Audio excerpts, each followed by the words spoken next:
근데 보다 보면은 정말 전부 다 허위 광고를 신고해야 돼요. 볼 때마다 이건 좀 너무 심한데? 하고 화딱지 나게 만드는 마케팅 문구들이 있습니다.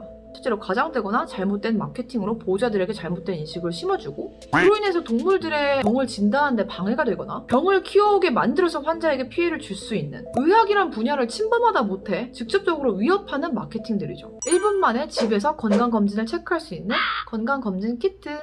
병원비가 너무 비싸다고요? 반려동물들이 병원에 갈 때마다 너무 스트레스를 받는다고요? 반려동물의 건강 문제를 미리 알아채고 싶다면 병원에 가는 대신 1분 만에 집에서 건강검진을 할 수 있습니다.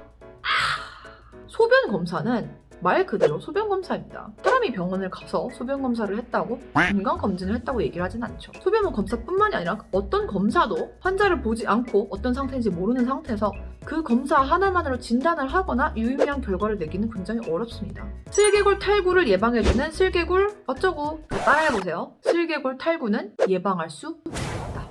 슬개골 탈구를 예방한다는 영양제, 슬개골 탈구를 예방한다는 발바닥 매트, 슬개골 탈구를 예방한다는 계단, 이제는 슬개골 탈구를 예방한다는 관절 보조개까지 나왔어요. 자, 정확히 얘기합시다. 애초에 슬개골 탈구는 바닥이 미끄러워서 슬개골이 빠지고 그렇게 생기는 질환이 아니에요. 대부분의 경우 유전적인 요인, 선천적인 요인이 크고 성장 발달 단계에서 쿼드리세스 메커니즘, 대추사두근의 축의 문제로 뼈와 근육에 문제가 생기는 질환이죠. 이 말인 즉슨 여러분의 강아지는 이미 태어나서 자랄 때 강아지 시절부터 슬개골 탈구가 있었다는 얘기입니다. 그렇기 때문에 어떤 제품을 써도 그 제품은 슬개골 탈구가 없어지게 도와주지 않습니다. 반대로 슬개골 탈구가 없는 애들이 생기는 걸 막아주지도 않습니다. 왜? 슬개골 탈구는 다 커서 뿅 하고 생기는 게 아니니까요. 저 같은 외과 수의사들은 막상 공부를 해도 끝이 없는데 물건을 만들어서 파는 사람들은 정말 쉽고 가볍게 마케팅을 하네요. 기억하세요. 슬개골 탈구를 예방하는 유일한 방법은 슬개골에 있는 애들을 교배를 시키지 않는 겁니다.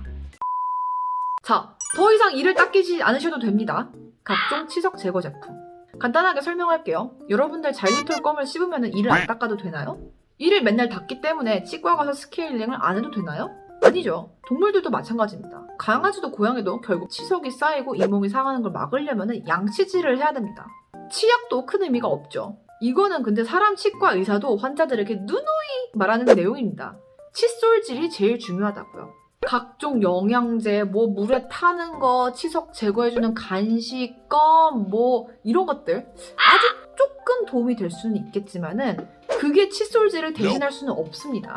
결국 잇몸의 질병을 일으키는 것들은 치아와 잇몸 사이에 쌓이는 박테리아, 필름, 치석 이런 것들이고 이런 것들을 제거하기 위해서는 물리적인 힘이 필요합니다. 그렇기 때문에 집에서 셀프 스케일링하고 보이는 치석을 떼내고 이런 것들 큰 의미가 없는 거죠.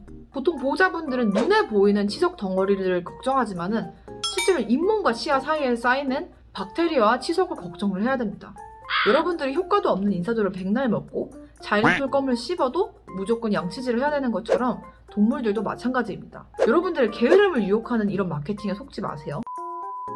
자, 보너스! 마케팅 승리의 끝판왕 그레인프리 사료. 그레인프리 사료는 정말 할 말이 많기 때문에 따로 영상을 만들 예정인데요.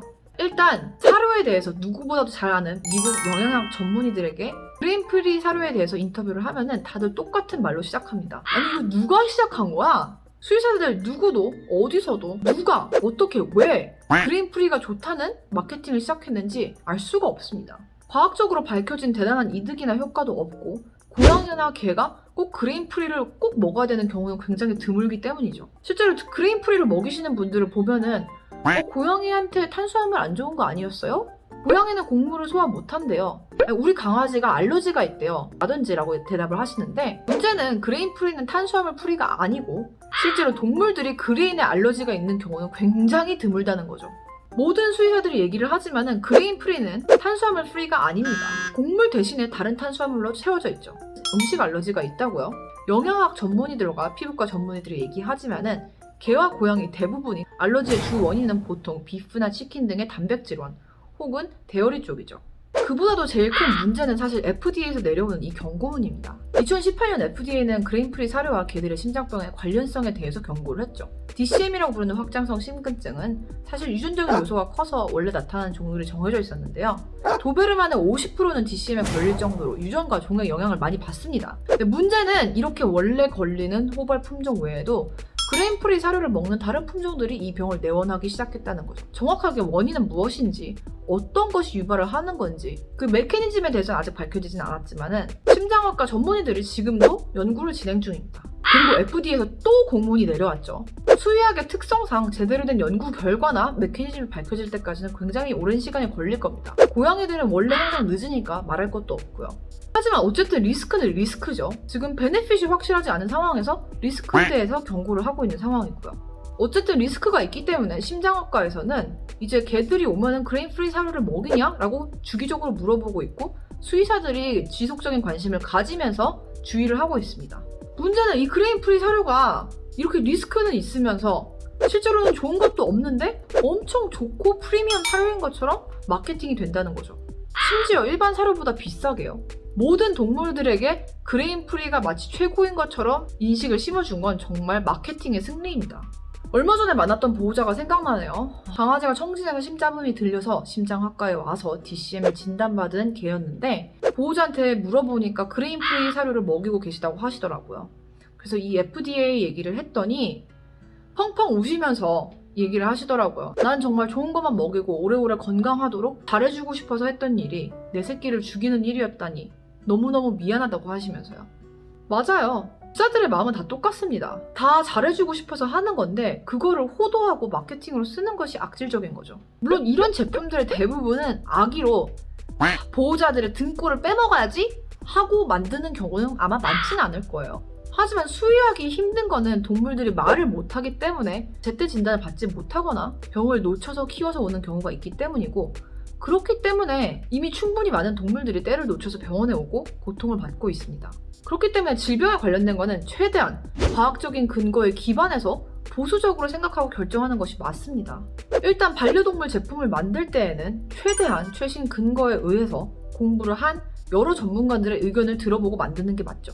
제가 여기서 말한 모든 임상 결정과 근거들은 저 혼자의 의견이 아니라 수많은 전문의들이 쓰는 진단의 알고리즘과 결정 과정이고 그들이 입을 모아서 말하는 것입니다. 하물며 유튜브 영상 하나를 만드는데도 이렇게 조사를 하는데 몇만 원, 몇십만 원짜리 제품을 만들어서 집사들의 지갑을 털어가려면 당연히 그 정도의 근거가 쓰여야겠죠?